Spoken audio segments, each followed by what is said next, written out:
To Capitol Hill, and once again, there's infighting among Republicans, and again over stalled military promotions and a Pentagon abortion policy. For months now, Senator Tommy Tuberville has kept military promotions in limbo as part of an abortion protest. But now Tuberville's blockade has set a new wave of resistance from his own party.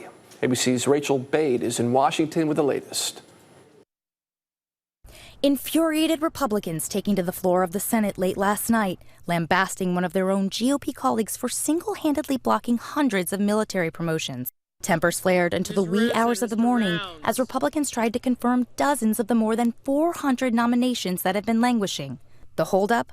Senate Republican Tommy Tuberville of Alabama, who has refused to allow those promotions in protest of the Pentagon's abortion access policy. I stand for life, but I will not do it at the expense of these individuals. One by one, between midnight and almost 4 a.m., Senate Republicans rising to read the service members' biographies and praising them as heroes. Captain Kaprowski served in the U.S. Navy since receiving his commission in 1995. Did I say it? 1995? And one by one, Tuberville objecting to their promotions, arguing that the Pentagon needs to change its abortion access policies. If the Pentagon lifts the policy, then I will lift my hold. Tuberville's blockade already impacting service members and their families, and, according to military leaders, undermining military readiness. We would like the holds to be lifted so that we can ensure that we have the right officers and the right jobs at the right time. Senate Democrats have introduced a rule change to try to end Tuberville's holds. So far, Republicans unwilling to join Democrats,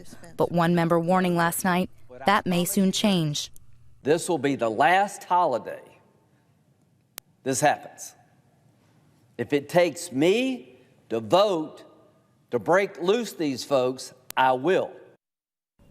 One Senate Democratic source telling me that when it comes to Tuberville's holds, Senate Republicans need to, quote, put up or shut up, and that they'll have a chance to do that after Thanksgiving. That's when the Senate will vote on the rules change to go around Tuberville's blockade. Rachel Bade, ABC News, Washington.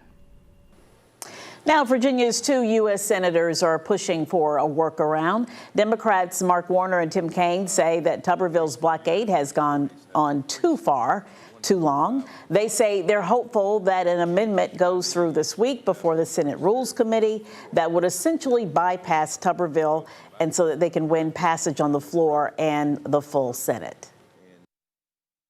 So I think I can see the end game on it. I'm pretty confident we're going to have all hundreds of these confirmed by year end.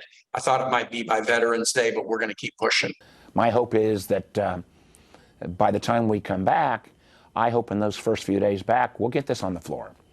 And then let's let people vote, not party, but conscience. As of today, 363 military promotions have been held up. By year's end, that number is expected to exceed 650.